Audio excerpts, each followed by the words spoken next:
Good evening, everybody. Thank you for coming. Please sit, have a seat, sit so you can see the teacher, and prepare for the tea show.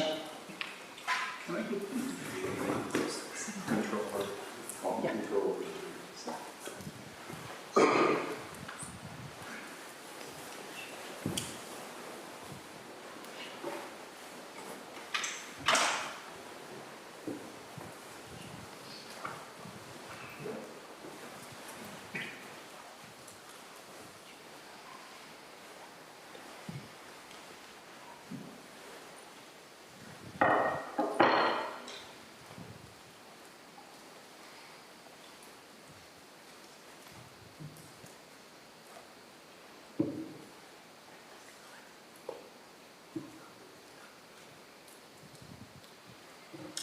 I'd invite you to feel welcome to come and sit closer if you care to, or if you're smart enough to stay safely at a distance, that's fine. And we'll be reciting the Gatha on opening the sutra on page 8.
Gatha on opening the sutra. The Dharma incomparably profound and infinitely subtle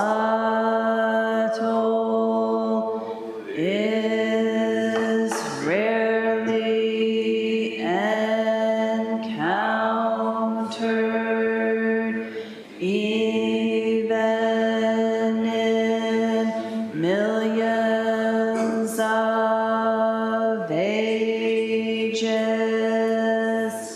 Now we see it, hear it, receive and maintain it.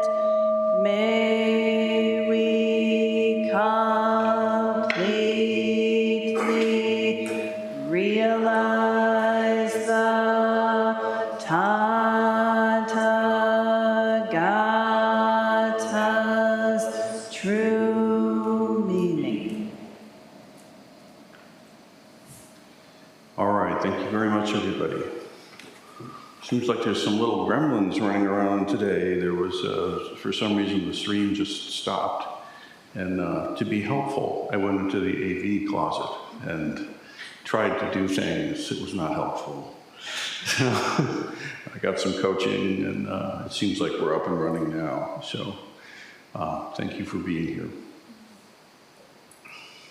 I'm spending some time working through the Secrets of the Blue Cliff Record, an important collection of koan, and koan are very central to our Zen way, and they're basically like the standard tunes of Zen, you know, and music, regardless of the genre, there are certain tunes that if you're interested in that genre of music, you need to know.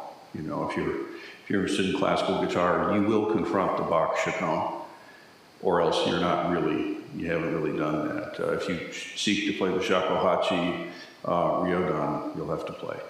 If you want to play heavy metal, you will confront paranoid. Smoke on the Water. I mean, there are tunes and jazz is nice ones I like too. But it's like that in any spiritual tradition, any wisdom tradition.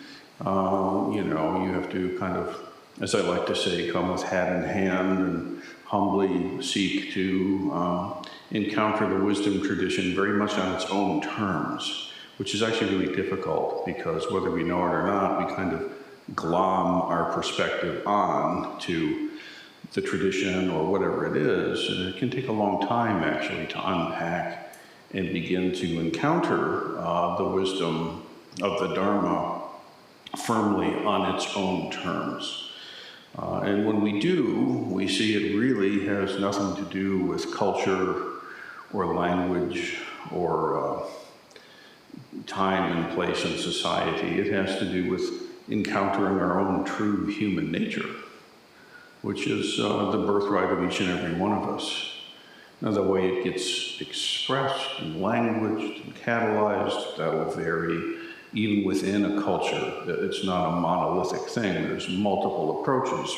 So, in contrast to trend of the day to take very complicated things and just try to distill them to really stupidly simple sound bites, the real deal is, well, it's real.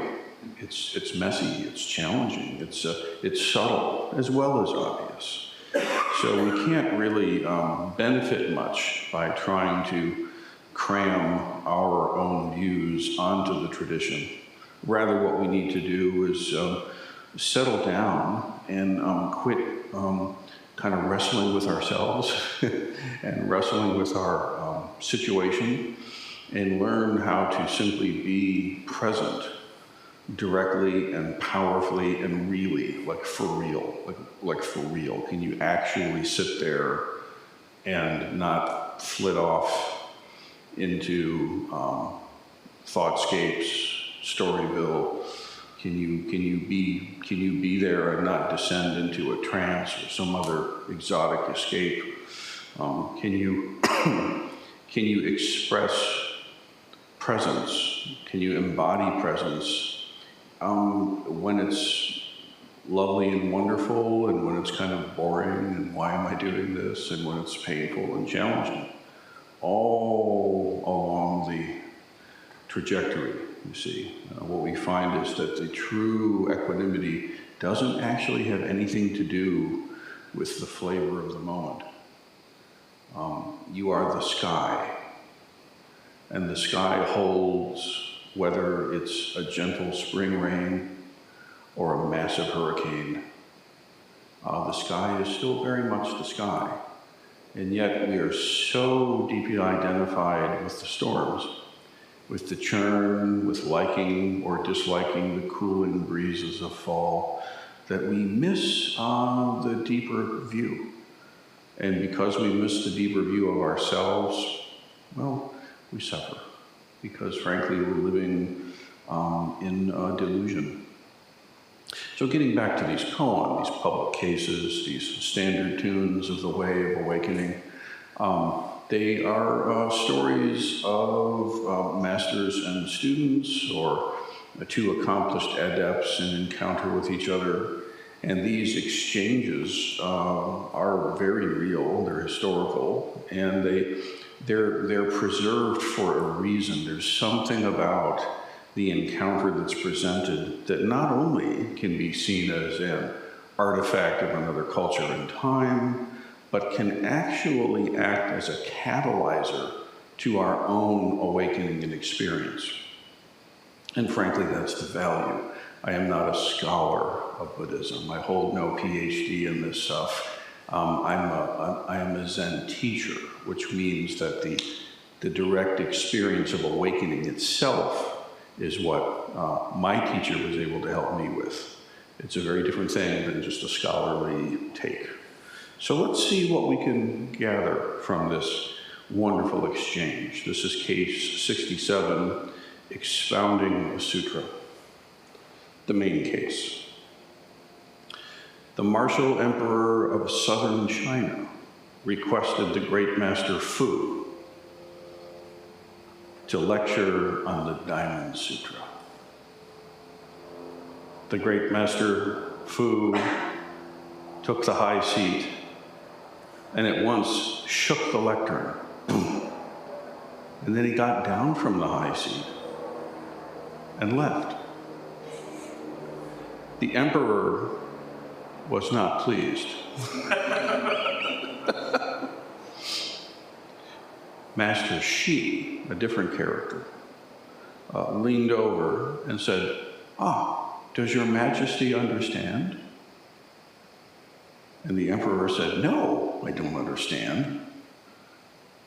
At which point, the venerable Master Shi said, the great master has delivered the lecture on the scripture, and it is now over, and made a bow. That's the case. Now, there's a verse about this. It says this, not resting his body by the twin trees, instead he stirs up dust in southern China. Were it not for old Master Shi at that time, he too would have left the country in haste. Now let's look at the verse, because it's a little kind of helpful. Not resting his body by the twin trees, instead he stirs up dust in southern China. This is talking about Master Fu. Not resting by twin trees, hard to tell, but it's saying, rather than simply stay cozy at home, right? Rather than just simply stay cozy at home, which probably would have been smarter, instead he goes and stirs up dust in southern China. And that's, in a way, that's what a Zen teacher does. I remember one time my teacher, Myoen Roshi, my transmitting teacher, he was giving a talk, and it was interesting. At the time, it was himself, and it was Melissa Roshi, and I think David Roshi. There was the three of them. And we were at a retreat, and they had all three teachers kind of co-delivering a talk. And I remember one of the teachers gave this really, to my mind, a very masterful and very clear explication of something. It was like, wow, that makes a lot of sense. That feels great. Yeah, I got it. And then, I kind of watched Myoen Roshi kind of, he was kind of squirming a little bit in his seat while this was happening, and it brought my attention, but I didn't think much of it because, he can be like that. And and then when it was his turn to talk, he said, wow, that was wonderfully clear, and now let me throw some dust in our eyes. And then he went on to gave a really incredible talk, which was, at once, it was confounding and inspiring, but it made no sense at all. What the hell is he talking about? And I do remember this because at that time, the other teachers received transmission from him, so they were kind of his students who had completed their training. And it was kind of a master class in a way. And at the time, I was only partially happy about it because I kind of liked understanding, frankly. It was kind of nice, for once to feel like, insight, I've come to realize, is not at all the same thing as true awakening experience.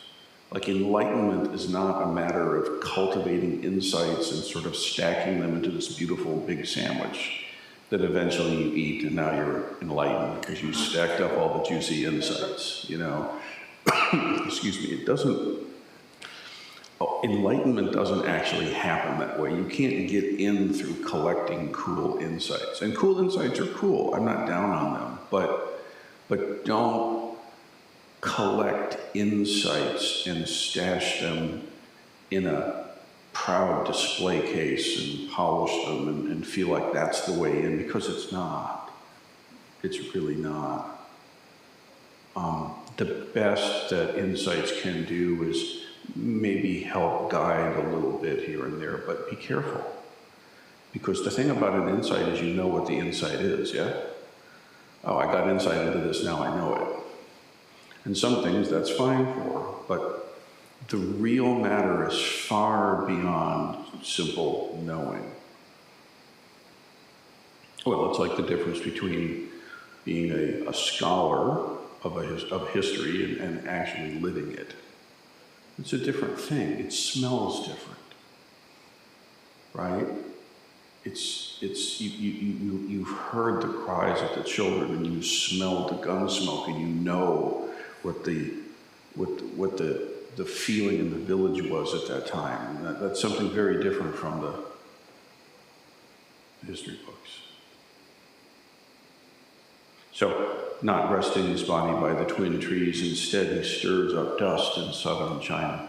He goes to stir up dust, like a good teacher. Were it not for old Master Shi, who was the second character, right, he too would have left the country in haste. That's a reference to a different teacher named Bodhidharma. Bodhidharma before this was the first Zen master to come up from India, where Buddha was, and go into China. And the emperor understood it to be the case. The Great Awakened Zen master had come from India, a human Buddha had come, and he invited this eminent monk to give a talk, and the same kind of thing happened. You know, it wasn't a scholarly lecture, which was what the emperors were used to, by the way. The first kind of exchange with Buddhism and the teaching of the Buddha and the indigenous Chinese wisdom traditions was scholarly. Their writings that went up and the scholars came down. You could make a gig out of it, actually. You could, if you were in China, you could go down to India, you know, find a sutta that had not been translated, study it, translate it, bring it up, and set up a shop, and you're good, man. It's like kind of a ticket, you know. Same thing with Tibet, and it's hundreds of years of this kind of going on. But that's different from actual awakened masters, human beings who had fully realized themselves what Buddha had realized. That plays by different rules. So, were it not for old Master Shi, he too would have left the country in haste, which is what Bodhidharma had to do. So, let's look at the main case a little bit. The martial emperor of southern China, okay? Think warlord. That's God, right? Human history is replete with might making right and conquering and all this stuff. It's not just a disease of 21st century. I mean, obviously, this runs deep, this thing. So at this time, China had different factions that were vying, and the warlord emperor of the south, typically the south was considered to be the illiterate place. Not entirely unlike in this country, there's kind of a distinction perhaps between the Boston Brahmin kind of class and like your deep southern folks. There's a kind of a stereotype there. And it turns out that happens anywhere the equator is. There's something common about cold climes and really hot, different ways of being in the world easily as perceived. Anyway, he asked for this great master Fu to come and teach on the Diamond Sutra. And the Diamond Sutra, as you may know, is one of the great teachings of the Mahayana. It's called the Diamond Sutra because it can cut through delusion. It's a beautiful teaching. So the great master Fu actually came down. Kind of questionable, but good. You know, I remember kind of a strange thought. It totally would never happen, but I thought when dare I say it, when Donald Trump was the president, if he asked me to go and give him teachings, would I go? Yeah, I'd go. or anybody else in world leadership, actually. And I think that's kind of what Fu is doing. There are others who are like, hell no, no way, They get an invitation to come and give a teaching to the big heavies, and they run. They go off into hermitage in the woods. Maybe they're smarter, honestly. But old Fu had the impulse to see if he could do something to help. You know, wouldn't it be nice if our world leaders actually came to awakening? I wouldn't mind. I think that'd be great. Like, yeah. So, okay, Fu goes. I'll go and throw some dust, see if I can help. So, there he is. The moment arrives. Old Master Fu gets on the high seat, which is, you know, the place of the teacher. Got up there. The stage is set. It's hard for us, perhaps, to understand this, but like at that time, the only way you're going to hear the Dharma is to be there when it's happening. So when it's happening, it's like a big deal, right? Like, the only time you got to hear Johann Sebastian Bach, like, lay it down is if you were in the room. There's no recordings, you know? Fortunately, by the time Louis Armstrong comes around, we can make sound recordings and you can hear him play now. That's nice. But it wasn't like that. And so it was a big deal. The Dharma is going to be proclaimed. So people would gather, and flags would go up, and people would assemble, and it's in the royal court or whatever. So big deal. Big setup, okay? That helps to give some context to this. I'm sure it cost some dineros, huh? Some shekels were involved, right? We're gonna like make a thing here. This is also probably status for the emperor. Yeah, I got me a heavy Zen teacher who's gonna come give a talk. I'm gonna run a feast, check it out. Status, perhaps, I don't know, could very well be. All of these are raising the stakes and raising the platform, okay? And now, mind you, if the warlord doesn't like what goes down, he can just be like, you know, off with their head. And they did, right? So that's kind of also in the algorithm of this conversation, right? It's in the background. So all of that being said, and this one, traveling is no easy thing. You don't just like pop on a flight and head over there. It's like you take your life in your hands to commute, right? Bandits and all kinds of stuff. So anyway, all these extreme circumstances come together, and finally the moment arrives, and they bring the high seat out, and Master Fu gets on it, and then what does he do? He goes up there and he grabs the lectern and he goes like this. He goes,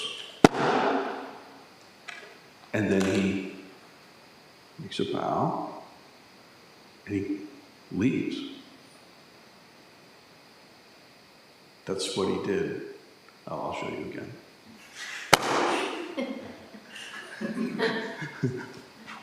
What? But actually, that can do it. See, here's the thing, okay? It's not a game of like spontaneous charades or something. It's not just like deconstruction, Dadaism, like be wild. Nothing has any meaning. No, it's really not that. This actually that sound and that moment could well have been the catalyzer of a great Anuttara Samyak Sambodhi, meaning a great awakening experience.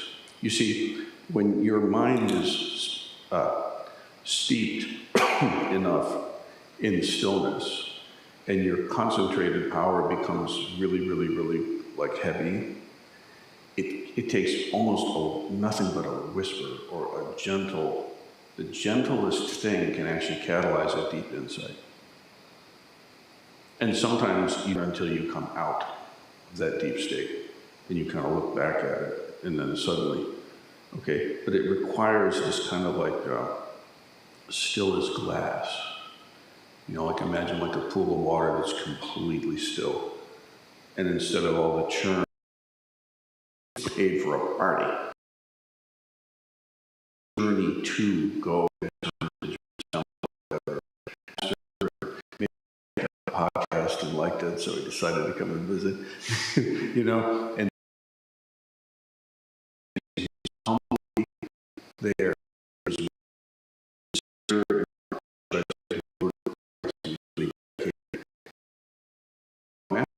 The same maneuver might have had a very different.